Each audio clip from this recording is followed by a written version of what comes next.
ልጅሽን ስጭኝና ብር እሰጥሻለሁ አላት። በስድስተኛው ወር ምናምን አርግዛለች። በወሲብ አብረን ተኝተናል አለች። ሰላም ሰላም፣ ውድ የቻናሌ ቤተሰቦች ሰላማችሁ በያላችሁበት ብዝት ይበልልኝ እያልኩኝ ዛሬም እንግዲህ እንደወትሮው አንድ አስገራሚ ቪዲዮ ይዤላችሁ መጥቻለሁ። ታዲያ ከእናንተ የሚጠበቀው ይህንን ቪዲዮ እስከ መጨረሻው መመልከትና ከተመለከታችሁም በኋላ ደግሞ ሀሳብ አስተያየቶቻችሁን በኮመንት ሴክሽን ላይ ማስፈር ነው። ታዲያ ለዚህ የዩቱብ ቻናል አዲስ የምትሆኑ ሰዎች ብትኖሩ ሰብስክራይብ እንድታደርጉ ይሁን።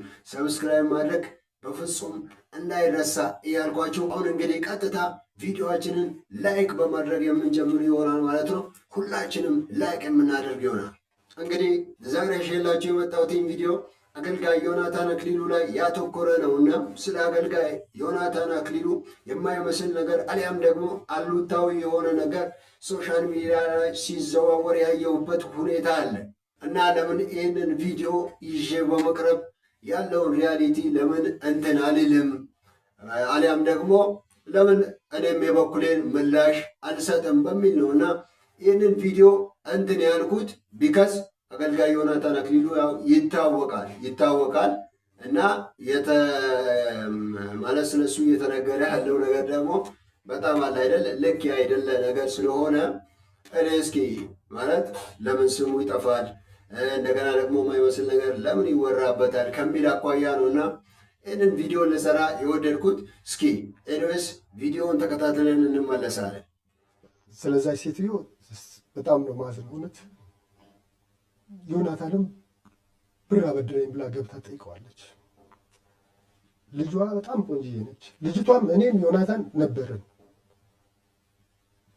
መልካም ወጣት ቢሮ፣ ሴትዮዋ ትዝ ይላታል። መልካም ወጣት ቢሮ ነው ከልጇ ጋር መጣ። ልጅቷ በጣም ልጇ ቆንጅዬ ነች። የሴትዮዋ ልጅ በጣም ተቸግራ ብር ለመበደር መጣች። የቸርችም አባል ነች። ደቀ መዝሙር ትምህርት ልጇንም እሷንም እኔ ያስተምራቸዋለሁ።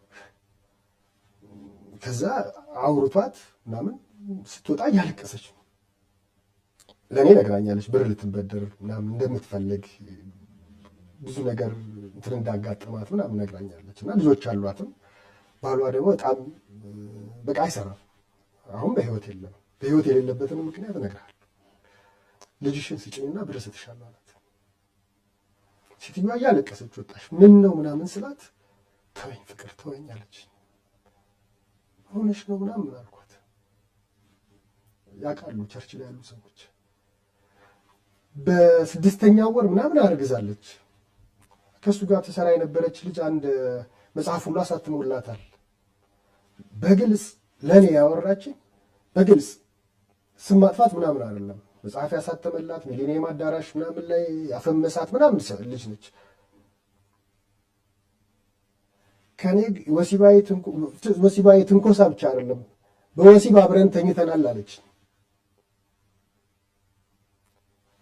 የሆነ ጊዜ ሶሻል ሚዲያ ላይ ሙሉ ቢሮውን ነው የሰደበችው። በወሲብ ተሳስራችሁ ምናምን ምናምን ብላው ሌሎቹን እንደሱ መስሏት።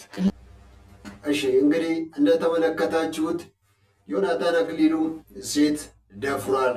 ሴት ልጅን የደፈረበት ሁኔታ አለ ብሎ ነውና ሰውየው የሚያወራው በእውነት ይሄ በጣም የሚያስገርም ነገር ነው። ቢከዝ ዮናታን አክሊሉ እንኳን አይደለም እንዲህ ያለ ነገር ሊያደርግ ማሰብ እንኳን አይችልም።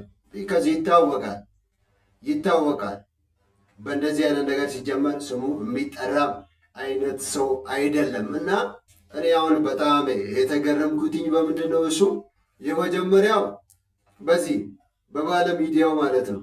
ሲቀጥል ደግሞ ይሄ በሚናገረው ሰውዬ የዮናታን አክሊሉን ስም በሚያጠፋው ሰውዬ ማለት ነው።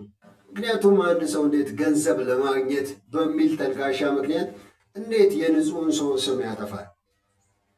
እናንተ የምታውቁ ነገር ነው። ዮናታን አክሊሉ እግዚአብሔርን ከማገልገል በጎ ነገር ከማድረግ ውጭ ሌላ የሚያውቀው አሉታዊ ነገር የለም እና ተጽዕኖ እየፈጠረ ያለን ሰው አሁን በጎ ተጽዕኖ እንደዚሁም ደግሞ ጥሩ የሆነ ተጽዕኖ እየፈጠረ ያለን ሰው እንደዚህ ባለ አሉታዊ የሆነ ነገር ስሙን ማጥፋት ይደብራል ትንሽ ማለት ነው። እኚህ ሰዎች ገንዘብ ለማግኘት እንደዚሁም ደግሞ ከሱ ጋር ይሆናል ምናልባት ግጭት ሊኖራቸው ይችላል።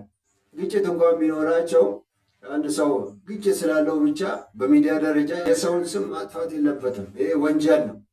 ስለዚህ ይሄ በመሰረቱ ትክክል ያልሆነ ሮንግ የሆነ አስተሳሰብና አካሄድ ነው እና እናንተም ይህንን ነገር እንድታስተውሉና ውሸት እንደሆነ ስህተት እንደሆነ እንድትረዱ ነው።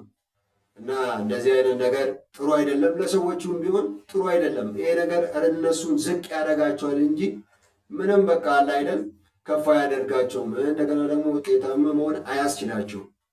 ስለዚህ እኔ በሰማሁትኝ ባየሁትኝ ሰብ በእውነት በጣም የተገረምኩትኝ እና እንግዲህ ወዳጆቼ ዛሬ ብዙም ሰዓት የሚወስድ ቪዲዮ አይደለም ይዤ የመጣሁትኝ ይህም ቪዲዮ ነው ሼላቸው የመጣሁትኝ። ታዲያ በእውነት እንደወደዳችሁት እንደገና ደግሞ ደስ እንደተሰኛችሁበት ባለሙሉ ተስፋ ነኝ።